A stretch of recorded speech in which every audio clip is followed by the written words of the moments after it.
हरिओम। आज हम लोग रामचरितमानस के 10वें दोहे के ऊपर की चौपाइयों का अध्ययन कर रहे हैं और 10वें दोहे का और उसके ऊपर के छंदों का वर्णन हम लोग अगली कक्षा में करेंगे। एहि महा रघुपति नाम उदारा, अति पावन पुराण श्रुति धारा। मंगल भवन अमंगल हारी, उमा सहित जय जपत पुरारी। भनित विचित्र सुख विकृत जो, राम नाम बिन सोहन सो। भनित विचित्र सुख विकृत जो, राम नाम बिन सोहन सो। मतलब यहाँ राम नाम की महिमा से, भनिति मतलब ग्रंथ, कोई भी ग्रंथ जो है वह सफल राम नाम की महिमा से, या भगवान का जहाँ वर्णन है वही ग्रंथ सुंदर, वही ग्रंथ लोकप्रिय और वही ग्रंथ सफल होता है। और जहाँ राम नाम का वर्णन नहीं है वह ग्रंथ सफल नहीं रहता है, ये बता रहे हैं। इस ग्रंथ में, रामचरितमानस के ग्रंथ में श्री भगवान राम का उदार नाम है, जो बहुत पावन, पवित्र और समस्त सफलताओं को प्रदान करने वाला है। ऐसा राम नाम इस रामचरितमानस में इन्हीं राम की कथा का वर्णन किया गया है। इसी वजह से तुलसीदास जी कहते हैं कि मेरा यह अनुमान है कि मेरा यह ग्रंथ भनिति रचना महाकाव्य जो है वह मंगल भवन अमंगलहारी होगा। क्यों? क्योंकि इसमें मंगल करने वाले, अमंगल का नाश करने वाले भगवान राम, जिनका नाम त्रिदेवों में सर्वश्रेष्ठ भगवान शिव अपनी पत्नी उमा यानी पार्वती जी के साथ निरंतर जपते हैं, इसलिए इस ग्रंथ में राम नाम की महिमा है। इसलिए यह ग्रंथ बहुत ही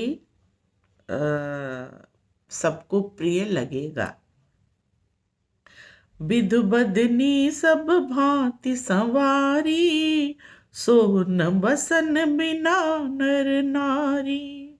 सब गुण रहित को कभी कृत बानी, राम नाम जस अंकित जानी।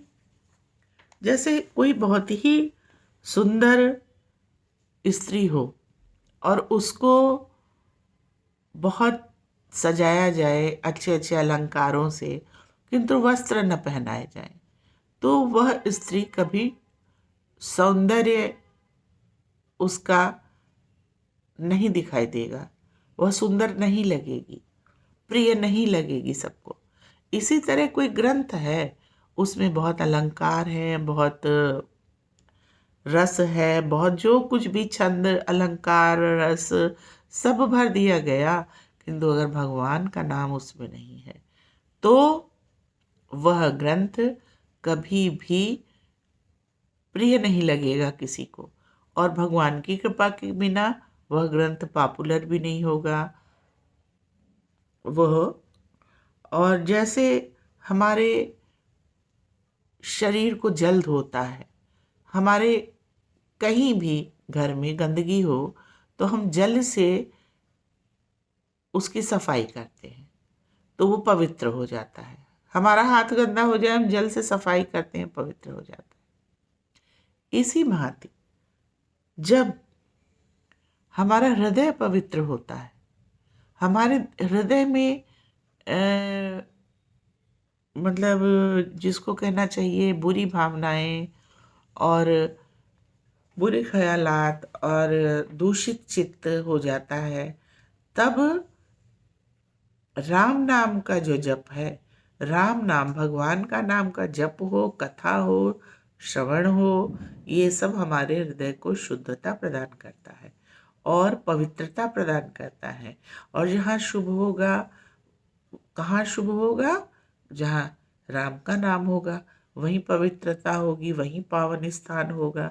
तो हमें इस ग्रंथ के माध्यम से, ग्रंथ का अध्ययन करके अपने हृदय की भावनाओं को शुद्ध, निर्मल और पवित्र बनाना है। इसीलिए तुलसीदास जी ने रामचरितमानस में भगवान की कथा का वर्णन किया है। कथा का वर्णन वो कर रहे हैं, वो कहीं न तो छंद रस किसी चीज का ध्यान मैंने नहीं रखा। उन्होंने कहा मैंने सिर्फ कथा का वर्णन किया। और कथा किसकी है? भगवान की है, तो उसमें स्वतः ही रस आ गया। जदपि कबित रस एकौ नाही, राम प्रताप प्रकट एहि माही। इसमें कवित्व का रस यानी कि अलंकार, छंद, ये सब कोई भी नहीं है। लेकिन मैंने सब प्रयास नहीं किया, मैंने सिर्फ भगवान की कथा लिखना प्रारंभ किया। अब उसमें अपने आप ही रस पैदा हो गए हों, अपने आप ही कवित्व के कुछ गुण आ गए हों उत्तम कोटि के, तो वो राम का प्रताप है, राम की महिमा है। सादर कहीं सुनहि बुधिताही, मधुकर सरिस संत गुण गाए। जैसे संत जो है वो अच्छे अच्छे गुणों को तो अपने हृदय में संग्रहित कर लेता है और बुरे चीजों को अपने हृदय से दूर कर देता है। इसी प्रकार जो कविता अच्छी होती है उसकी क्या खासियत होती है कि वो भगवान के गुणों का वर्णन करती है।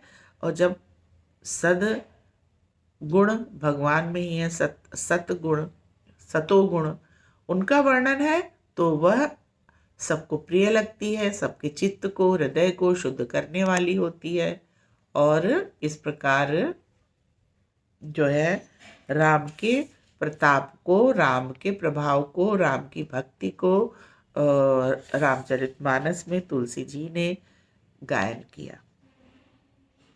सोई भरोस मोरे मन आवा, किन सुसंग बड़पन पावा। मेरे मन में यह विचार आया कि सुसंग मतलब कुसंग पाके तो आदमी बिगड़ जाता है और सुसंग पाके आदमी अच्छा हो जाता है। जैसे नारद जी क्यों बन गए? क्योंकि संतों का साथ मिला उन्हें पूर्व जन्म में। तो अच्छे लोगों के साथ से हम लोग अच्छे हो जाते हैं और बुरे लोगों के साथ से बुरे हो जाते हैं। तो तुलसीदास जी कहते हैं जब मैंने तो सबसे बड़े आदमी क्या परमात्मा का ही साथ कर लिया, सबसे बड़े जो चेतन सत्ता है उसका साथ कर लिया, उन्हीं के गुणगान कर रहा हूँ। तो जैसे सद्गुणी व्यक्ति के संपर्क में आके मनुष्य बड़प्पन पाता है, तो मैं तो परमात्मा की कथा का जब चित्रण कर रहा हूँ, परमात्मा की केवल कथा बता रहा हूँ, जीवन लीला बता रहा हूँ, तो मुझे भी प्रभु बड़प्पन, मेरे ग्रंथ को भी मतलब बड़प्पन प्रदान करेंगे परमात्मा। जैसे धुआं होता है, धुआं कड़वा होता है, लेकिन धुआं जब अगर नाम की एक वस्तु होती है, अगर के संपर्क में आ जाता है तो उसकी कड़वाहट चली जाती है। अगर अगरबत्ती में अगर भी पड़ा रहता है, इसी से अगरबत्ती बना है। अगरबत्ती की धुआं कड़वा नहीं लगता, खुशबूदार अच्छा होता है। जैसे धुआं अगर के संपर्क में आ जाता है तो उसकी कड़वापन जो है वो चला जाता है। इसी प्रकार मनुष्य जब संत के, सद्गुणी के संपर्क में आ जाता है तो उस मनुष्य का जो बुरापन है वह चला जाता है और वह मनुष्य संसार में बड़प्पन यानी कि आदर सम्मान प्राप्त करता है। इसी प्रकार मुझे प्रभु पे भरोसा है कि मेरी यह रचना जो है भगवान के नाम का, भगवान के कथा का गान कर रही है। इसलिए भनित भदेस वस्तु भली भरनी, राम कथा जग मंगल करनी। इसकी भाषा भद्दी है, ग्रामीण भाषा है, अवधी भाषा है, और लेकिन इसमें जो कथा वस्तु है वह बहुत उच्च कोटि की है। इसका जो कथा सार है परमात्मा का जीवन लीला है, इसलिए वस्तु भली बरनी, जो वस्तु इसमें वर्णन की गई है वो बहुत भली है, बहुत अच्छी है। राम कथा जग मंगल करनी, इसीलिए राम की कथा जो है वो तो समस्त जगत का मंगल करने वाली है, तो मेरी इस रचना का भी मंगल अवश्य करेगी। राम कथा तो पूरे जग का, ब्रह्मांड का मंगल करती है। राम कथा का कहना, राम कथा का सुनना, राम नाम जिह्वा पे रखना तो पार लगा देता है इस भवसागर के बंधन से, छुटकारा दिला के प्रभु मैं कर देता है, राम मैं कर देता है।